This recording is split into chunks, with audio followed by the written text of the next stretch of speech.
Welcome back, everyone. Today we're going to talk about issues with the suspension on Range Rover L322s. Stay tuned.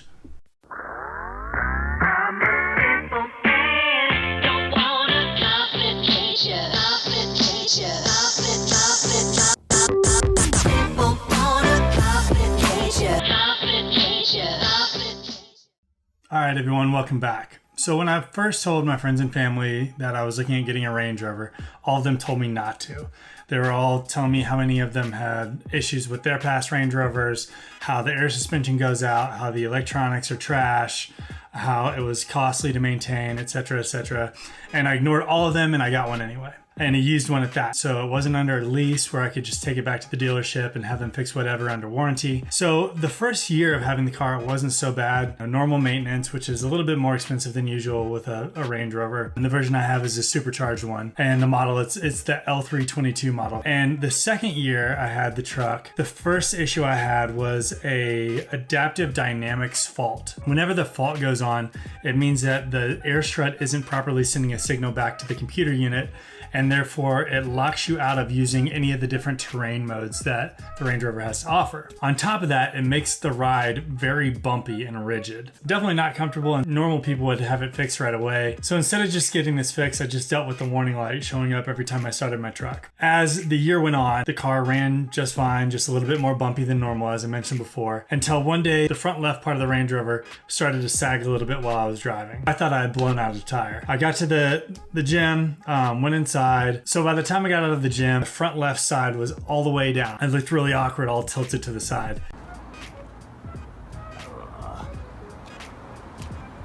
So I got in the car, started it, and I lifted the air suspension. And at first it kept the air. So it actually raised the SUV all the way up. As I was driving home, it started to lower a little bit. Every time it would lower, the air compressor would kick on and try to compensate for it to fill the air strut back up and lift the truck back up. And it did a great job of doing that 5 minutes or so of the drive until the air compressor started getting too hot because of how often it was having to run to keep the air strut fully inflated. Finally, it's shut down the air compressing system, and all of the air struts let out all the air, and it lowered all the way to basically where it was almost like riding on the frame. It was extremely bumpy. I didn't drive the car over 5 or 10 miles an hour just because of how worried I was of messing something up. I took it to my independent mechanic who gives me really cheap costs on all the parts, and he gives me a really good deal on labor. He said that I would need to replace the front air strut. So I called up Land Rover, and they said it was usually about $1,800 to $2,200 to fix per air strut. I asked my independent mechanic, what is this gonna cost me? And he said instead of getting brand new air struts, what they typically do is they get refurbished air struts that come with a lifetime warranty. On top of that, he could get it installed, labor included, for $1,150. So I said, okay, do it.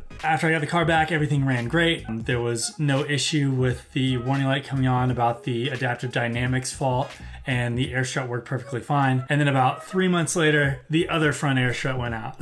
So sure enough, I had to take it back. They put in a new refurbished air strut for $1,150, and everything was great. And then fast forward about a month, and then all of a sudden I get the adaptive dynamics fault warning. All right, everyone, so I'm in my L322 Range Rover Supercharged, and this is what's going on. Everything looks normal. I have all the options here to go into the different modes, and they work.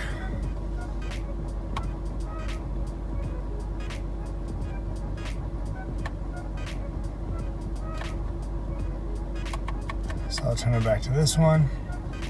And then as soon as I start driving, keep in mind I just replaced both my front air struts. So I'll start to drive.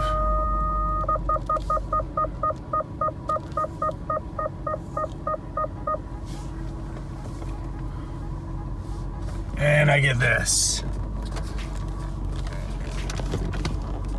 Adaptive dynamics fault.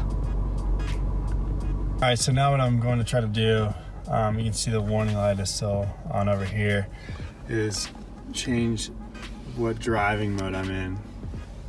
So if I try to switch it, here's what I get. Terrain response, special programs not available. Special programs off. The ride is a lot bumpier than it normally is.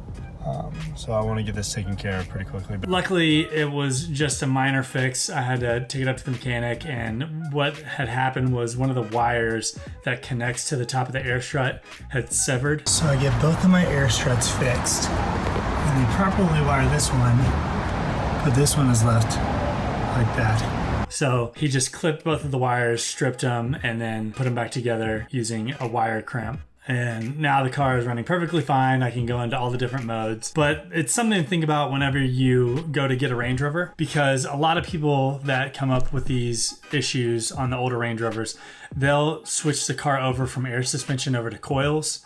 But then again, if you do that, you lose a ton of features. You lose the ability to lift and lower the car, suspension control for different terrain, and you get a different ride altogether. So for me, getting these replaced by an independent shop for a lot less than I would have if I would have taken it to a dealership, having the lifetime warranty on those air struts was well worth it for me.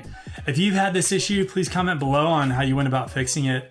If you know better alternatives, I'd be interested in hearing those. If you have any other questions about Range Rover suspensions, leave them in the comment section below. So I plan on doing some more videos with the Range Rover. My plan this season is to do a lot more filming and bring you a lot more videos on the adventures that I take. So going snowboarding, which in order to do that, I'll need to get a roof rack installed, which I'll probably do myself, and I'll YouTube how to install a roof rack on a Range Rover, as well as get a snowboarding rack to attach to the roof rack. If you have any suggestions, please leave them in the comment section below. And last but not least, if you haven't already, please subscribe to the channel. If you enjoyed what you saw, please like. So with that being said, I want to remind you, please head over to justicejames.com/contest. Enter to win this GoPro Hero session.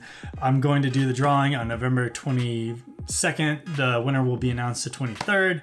So there's still some time to sign up for that. And I will see you in the next video.